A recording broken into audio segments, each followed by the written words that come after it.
This video was created for one of my online classes, Create an Enchanting Garden. And I included it because I love sprouts. I love sprouts in everything I eat if possible. However, I go through a lot of them, so I found that it's way easier for me to grow them and it's way less expensive for me to also harvest them in my own kitchen. So this is how I do it. And the same thing goes for microgreens. Enjoy!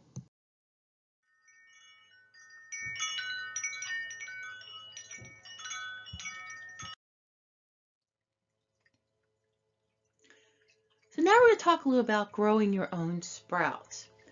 And sprouts are the germinated seeds of a vegetable. They're young plants on the way becoming full grown. And they're fun to grow. They're easy to grow for the most part if you are patient with them. And they do add benefits to your health in salads. So some of the benefits of sprouts are they're packed with vitamins and minerals, antioxidants, and fiber, and they taste good. Well, most people think they taste good. Some people don't like them, right? And there's several types of sprouts, so depending on what kind you have will depend on which vitamins and antioxidants and what kind of fiber will be in that sprout. So there's the most popular are alfalfa sprouts, which is pictured here. There's the mung bean sprouts that you get in Oriental dishes, pea sprouts, all types of bean sprouts, sunflower, radish, broccoli, clover, and there's several more.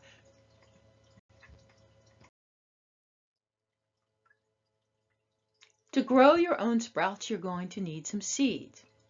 I highly recommend getting the non-GMO organic sprouting seeds. They're available in various types.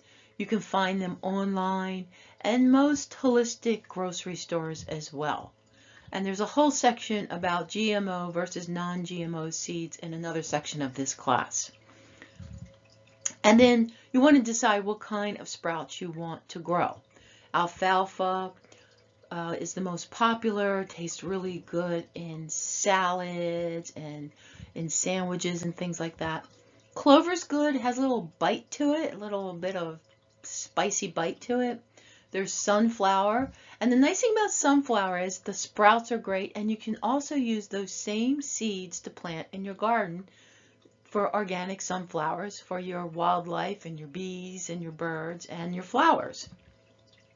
And there's also mixed variety packets of sprouting seeds. So you might get a packet with mung bean and clover and radish and broccoli mixed in together. So that makes it an instant salad once it grows. The thing you have to remember about sprouts is you have to soak the seeds at least 10 hours before putting them in a sprouting jar or a container. And you need to rinse them twice a day. And use filtered water, not tap water. The harvest time will depend on the seeds, the temperature, and the environmental factors. Usually it takes anywhere from about, I want to say 4 to 7 days here in New England. It might take longer in a colder temperature and shorter time perhaps in a warmer area. It's something you'll have to experiment with.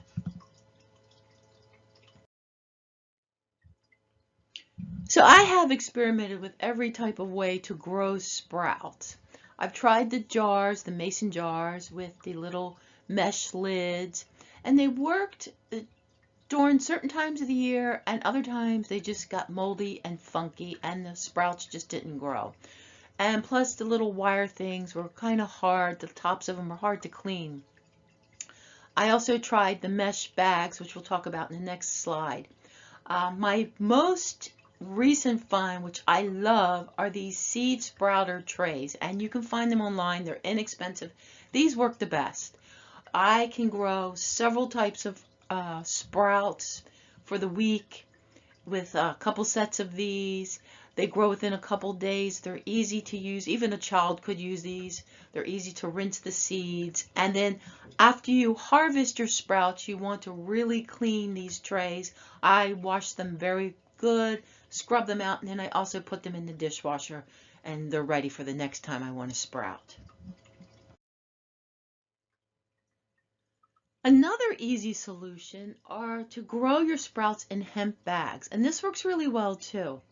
You can find these bags online at sproutman.com.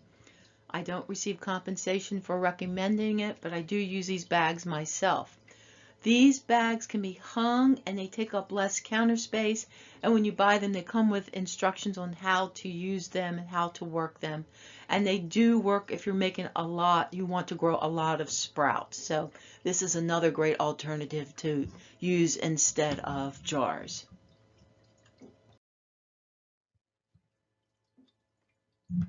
Another wonderful addition to your salads would be microgreens. So sprouts are the germinated seeds, and they're considered the infants of the plant world. Microgreens are grown in soil, so they're like the next stage of the plant's development.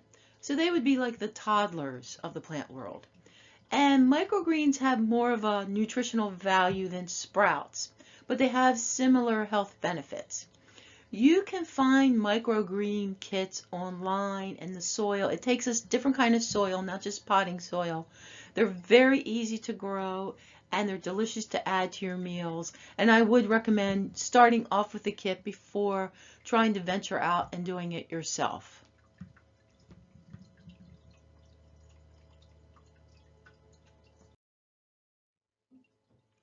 I have to add this as a disclaimer.